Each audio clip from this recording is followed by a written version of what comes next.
इस लेसन में हम देखेंगे कि क्यूआर फैक्टराइजेशन के थ्रू जो है वो लीस्ट स्क्वायर प्रॉब्लम्स को किस तरह से सॉल्व किया जाता है। तो सबसे पहले थोड़ा हम ये देख लेते हैं कि क्यूआर फैक्टराइजेशन किस तरह से की जाती है किसी भी मैट्रिक्स की। अब फॉर एग्जांपल हमारे पास एक मैट्रिक्स क्यू गिवन है ए, तो हम उसको दो मैट्रिसेस यानी क्यू और आर में ब्रेक कर सकते हैं, जिस तरह से हमने एस वी डी में हमने देखा था सिंगुलर वैल्यू डिकम्पोजिशन के अंदर तीन मैट्रिसेस में हम उसको ब्रेक करते थे U sigma and V transpose में। ठीक है, इसी तरह से क्यू आर फैक्टराइजेशन में जो क्यू मैट्रिक्स है बेसिकली ये ऑर्थोगोनल मैट्रिक्स होता है। जो कॉलम वेक्टर्स हमें गिवन है मैट्रिक्स ए के, उन कॉलम वेक्टर्स को हमें ऑर्थोगोनलाइज करना है ग्राम श्मिट प्रोसेस को यूज करके, एंड देन उनको हम नॉर्मलाइज करेंगे by dividing each vector with its norm. ठीक है, तो क्यूब वेक्टर के लिए अब देखें यहाँ पे हमारे पास जो कोफिशिएंट मैट्रिक्स है उसमें तीन कॉलम वेक्टर्स हैं, दैट इज 1 0 1 1, 0 2 0 3 एंड -3 -1 1 और 5। ठीक है, तो ये V1 है, ये V2 है और ये V3 है। इस पे हम ग्राम श्मिट प्रोसेस अप्लाई करेंगे। ग्राम श्मिट प्रोसेस अप्लाई करने के बाद जो हमें वेक्टर्स मिलेंगे वो ऑर्थोगोनल वेक्टर्स मिलेंगे, देन हम उनको नॉर्मलाइज करेंगे। ठीक है, तो यहाँ पे हम देख सकते हैं कि जो ये वेक्टर्स हैं बेसिकली 1 0 1 1, ठीक है, और -1 2 -1 2 एंड दिस -3 -3 1 2, ये ऑर्थोगोनल वेक्टर्स हैं आपस में। आप चेक कर सकते हैं इनका डॉट प्रोडक्ट लेके। ठीक है, इनको U1 U2 और U3 से रिप्रेजेंट करते हैं। इसी तरह अगर हम इनको इनके नॉर्म से डिवाइड कर दें तो लेट्स से कि ये U1 हैट हो जाएगा, ठीक है, जो कि एक यूनिट वेक्टर होगा। इसी तरह U2 हैट हम फाइंड करेंगे और U3 हैट फाइंड करेंगे। उससे जो अब ये जो कॉलम वेक्टर्स होंगे ये बेसिकली क्यू मैट्रिक्स के कॉलम वेक्टर्स होंगे। ठीक है, इससे हमारे पास मैट्रिक्स क्यू आ जाएगा। एंड देन उसके बाद मैट्रिक्स आर हमें चाहिए, तो आर के लिए हमने क्या करना है, आर के लिए हमारे पास बड़ा सिंपल फॉर्मूला है, that is Q transpose times A. ठीक है, यहाँ पे मैट्रिक्स मल्टीप्लिकेशन यूज होगी।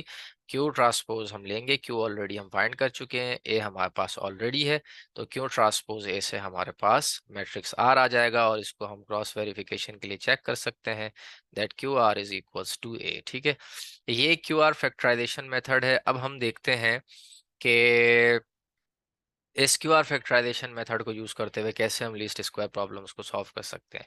तो थ्योरम हमारे पास है, given an m by n matrix with A with linearly independent columns. Again देखें ये सफिशिएंट कंडीशन है कि लीनियर इंडिपेंडेंट कॉलम्स अगर हैं m by n matrix A के, and let A equals to Q R, और उसकी क्यू आर फैक्टराइजेशन अगर हम कर सकते हैं तो QR factorization of A is in theorem 12. Then for each B in Rm, the equation X equals to B has a unique least square solution given by this vector X hat equals to R inverse Q transpose B। ठीक, ये हमारे पास formula है। इसके लिए हमें क्या चाहिए, सबसे पहले Q चाहिए और R चाहिए। ठीक है, तो QR फैक्टराइजेशन हमने देख लिए। अब यहाँ पे हम एक प्रॉब्लम को देख लेते हैं। यहाँ पे ये हमारे पास प्रॉब्लम है, मैट्रिक्स ए है। ठीक है, तो मैट्रिक्स ए से सबसे पहले क्या करेंगे, इसके कॉलम वेक्टर्स को हम ऑर्थोगोनलाइज करेंगे using Gram Schmidt process, then हम उसको ऑर्थो नॉर्मलाइज करेंगे, यानी कि उनके नॉर्म से हम डिवाइड कर देंगे। ठीक है, नॉर्मलाइज करेंगे इनको।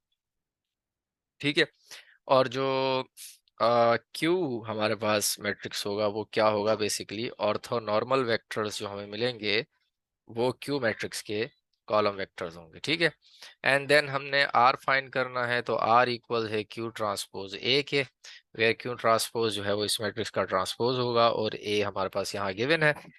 तो ये हमारे पास क्यू मैट्रिक्स है, ये हमारे पास आर मैट्रिक्स है। ठीक है, और आर मैट्रिक्स हम देख सकते हैं कि अपर ट्रायंगुलर मैट्रिक्स है। ठीक है, तो अब हमारे पास फॉर्मूला है कि x hat equals to R inverse Q transpose B. ठीक है, R inverse Q transpose B, तो R inverse Q transpose B से हम फाइंड कर सकते हैं वेयर आर और क्यू हमारे पास है, बी वेक्टर ऑलरेडी गिवन है। ठीक है, तो अब ये जो मैट्रिक्स है अच्छा, ये भी हम यूज कर सकते हैं, R X equals to Q transpose भी, जाहिर सी बात है इसी से फिर हमारे पास आर इधर जाके आर इनवर्स हो जाएगा, ठीक है।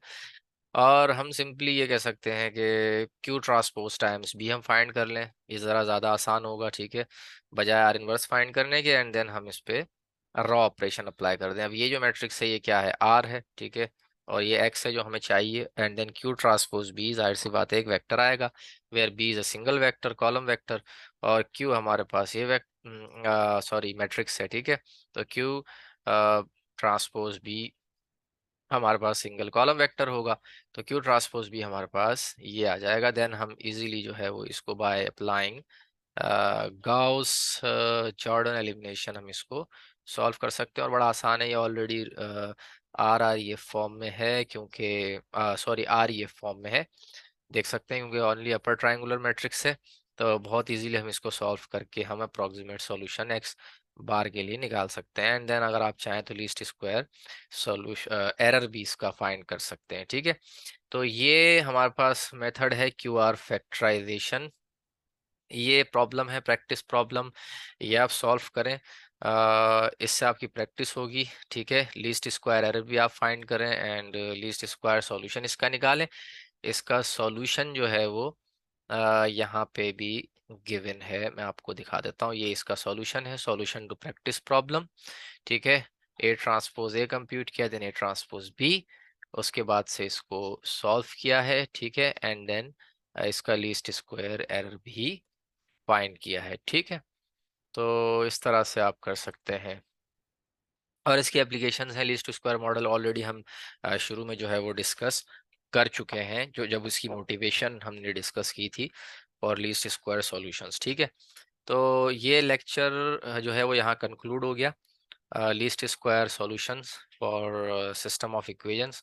और नेक्स्ट लेसन में फिर हम स्टैटिस्टिक्स के कुछ जो हाइपोथेसिस टेस्टिंग से रिलेटेड कुछ टॉपिक्स हैं, काय स्क्वायर और F square, sorry chi square distribution and F distribution, उसके ऊपर डिस्कशन करेंगे। So thanks for watching the lesson.